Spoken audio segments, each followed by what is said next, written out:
Hello, my dear students. I am Dr. P.C. Cambodia, Associate Professor in the Department of English, BSR Government Arts College, Alwar, Rajasthan. Today we begin the elegy written in a country churchyard. It is a poem which is read most widely in the world. Those who are not students of English literature, they also read the elegy written in a country churchyard. It was composed by Thomas Gray, who is a poet of the Graveyard School of Poetry. He is also called as a poet of the transition period. This word transition period is there because poetry changed in between. Earlier poetry was the poetry of the courtly times, and the poetry after this that came in the history of English literature was the poetry of the Romantic era. So this word transition is there in between these two phases of poetry. Graveyard school of poetry is such a kind of poetry which deals with bones, skulls, and the trees of ill omen, just like yew and elm. Thomas Gray is the ringleader of this kind of poetry. He composed this poem in memory of his friend Richard West. It took as many as 7 years for the poet to compose this poem, The Elegy. When he was a child, his father and mother used to fight, so he developed seriousness, and that seriousness could be traced in his poetry. He begins the poetry with such kind of elements which are not generally liked by the persons.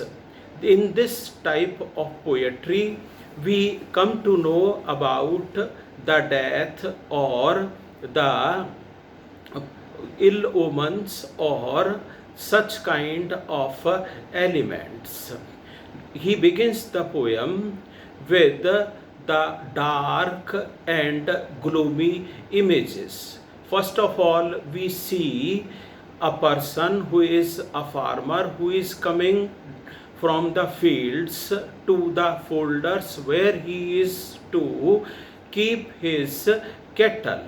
Now he makes use of the poetic device which is called as transferred epithet in the very beginning of the elegy. Transferred epithet is also known as hypallage, and this is the device of transferring adjective, and here he calls weary way. It is not the way that is weary, but it is the farmer who is weary because he has done a lot of toil during the day. So the poet transfers this adjective weary from the farmer to the way, and then he begins the poem. Those kettles which are there are in the folders, and they occasionally ring their bells that have been tied around their neck, and then there are some occasional sounds which are also heard from those folders, and the poet is there. The darkness is increasing by and by. The birds are taking their positions in their nests, and there are other occasional sounds such as the humming of the crickets, and then there is an owl that rests in a bower that is there at the top of a tower. The poet takes his position towards the boundary of the graveyard, and the owl makes a complaint to the goddess moon, saying that there is a trespasser and that trespasser is likely to damage the owl. So he is making a request to the goddess moon that save me from this intruder, and the poet has none of such intention. He is in a depressed mood, so he has come to the graveyard.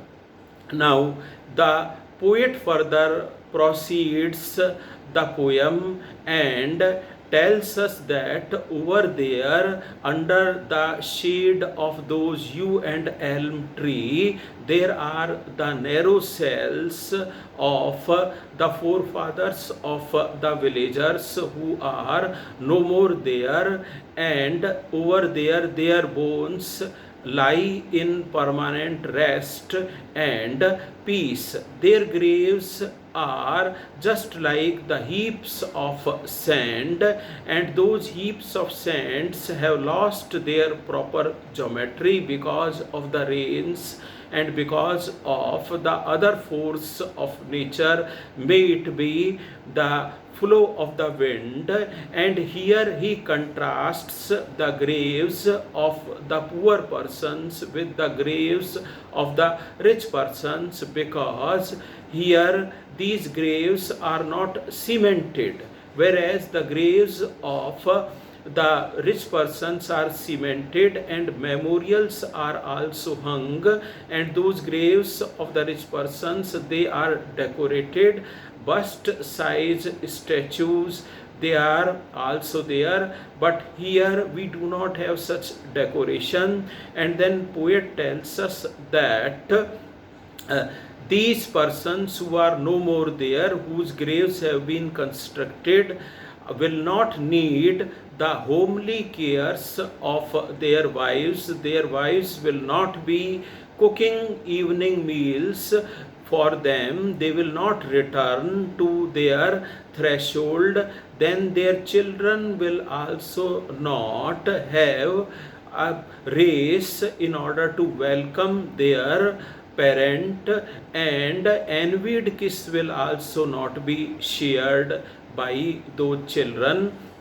Those children understand that their sire or their father is no more, therefore they will not run hence. They have been buried inside their graves. Then the poet describes their daily routine, that by profession they were farmers. They used to keep the teams of the bullocks and they tilted the ground very well, and they were laborious persons. If the land was hard to plow, they didn't care at all, and they drew the team of the bullocks from one end of the field to the other end of the field in order to have their fuel. They used to chop the branches of the trees, and they had their simple pleasure. The poet tells us that he is going to describe the full routine of these persons, and one should not make a fun of the life history of the poor persons of the village that have been buried over here, because they were poor, so stars of luck never bloomed on them. The poet tells us that these persons could have been Milton, or they could have been very famous leaders who could command the Senate, but the goddess of learning never unrolled for them, and they could not turn the pages of the books which are enriched with knowledge, and they had their life just like that. Had they been given chance, they could have been great musicians or the great poets, but the stars of luck never bloomed on them, so they lived a poor life, and they ended their poor life just like that. Then the poet tells us that whenever a person is dying, then he wants that there are persons who love him. At least there would be one person who would be loving him, and when he passes, then at least one person should pass pious tears at his death. And the person who is dying is not liking to leave this world at all. He wants to remain with us.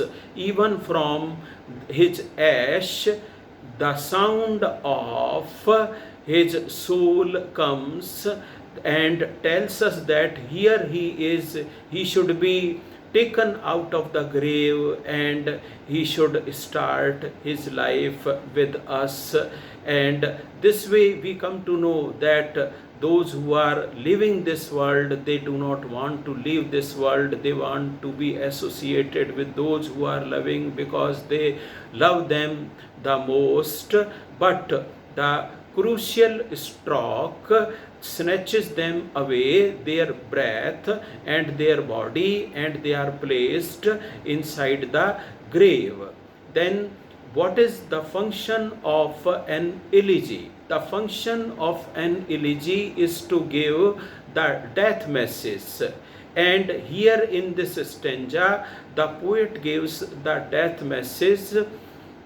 And I here quote this stanza from the elegy. Boasts of heraldry, pomp of power, all that beauty, all that wealth gave, awaits alike the inevitable hour. Paths of glory lead but to the grave. The death message is that whether we are leading the life of a herald or life of a high class politician or VIP, or whether we are leading the life of a poor man, death will snatch away our life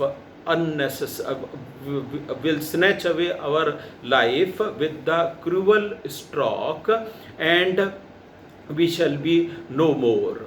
Whether we are beautiful or whether we are not beautiful, even then the death will snatch our soul from our body. So we should not feel proud of our wealth or our riches or our power or pelf, because one day we will have to separate ourselves from our power and then pelf and then riches and then beauty. So whosoever has taken a birth is certain to die.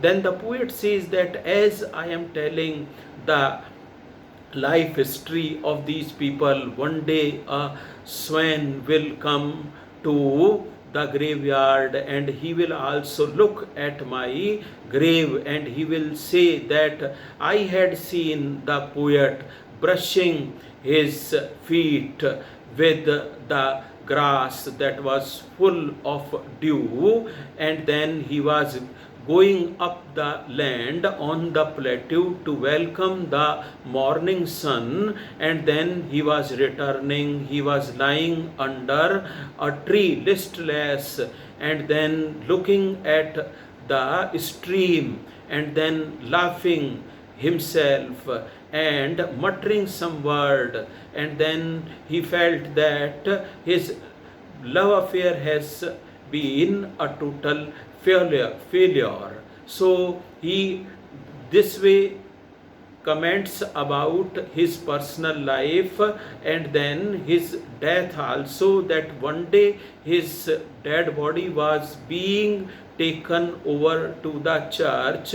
All those persons who were there in the death procession were wearing black dresses, and a grave was opened over there and his body was placed, and some pious words were also sung at that time.